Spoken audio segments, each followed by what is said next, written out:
नमस्कार सर्वांना. एक छोटीशी सुरुवात आहे. यूट्यूब चॅनलवर सर्वांचं स्वागत आहे. आपण राज्यघटनेविषयी माहिती घेतो. त्याचा हा व्हिडिओ भाग 4 आहे.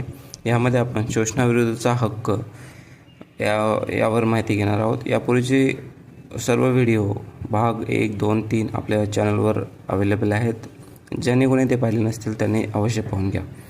तर शोषणाविरुद्धचा हक्क जो आहे त्याची कलम 23 ते 24 यामध्ये सविस्तर माहिती देण्यात आलेली आहे.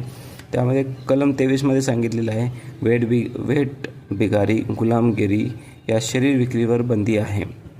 आपल्याला माहिती आहे की रेड एरिया ज्या ठिकाणी असतात त्या ठिकाणी पोलीस हमेशा रेड मारत असतात व अशा प्रकारची शरीर विक्री करणे किंवा वेठबिगारी करणे किंवा कुणाला गुलाम ठेवणे याबद्दल सविस्तर माहिती कलम 23मध्ये दिलेली आहे व असं कोणी करू शकत नाही याबद्दल पण काही कलमे व असं कोणी केलं तर त्याच्यावर शिक्षांची तरतूद दिलेली आहे.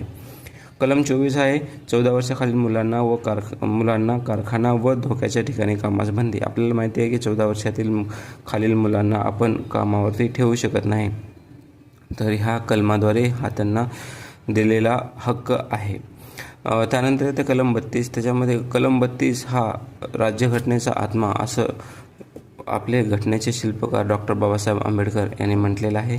कारण की हा घटनात्मक उपाययोजनांचा अधिकार जर पुढील पिढीनुसार आपल्या राज्यघटनेमध्ये काही बदल करण्याची जर गरज पडली तर त्यावेळेस हे कलम आपल्या संविधान सभेला अधिकार देते आहे की आपण आपल्या राज्यघटनेमध्ये आवश्यकतेनुसार बदल करू शकतो. तर हे होते मित्रांनो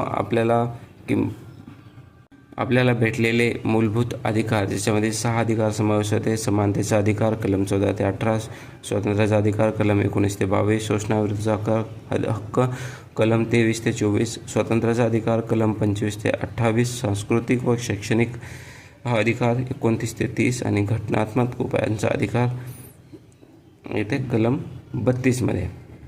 तर अशा प्रकारे आपण आज मूलभूत अधिकार जे की कलम 12 ते 35मध्ये दिलेले आहेत आणि हा आहे भाग 3चा पार्ट. याबद्दल आपण सविस्तर माहिती घेतलेली आहे. ज्यांना कोणाला हा व्हिडिओ आवडेल किंवा याच्या पुढील व्हिडिओमध्ये घेऊतच, तर यापूर्वी सर्वांनी हा चॅनलला सबस्क्राईब करा आणि व्हिडिओला लाईक जरूर करा.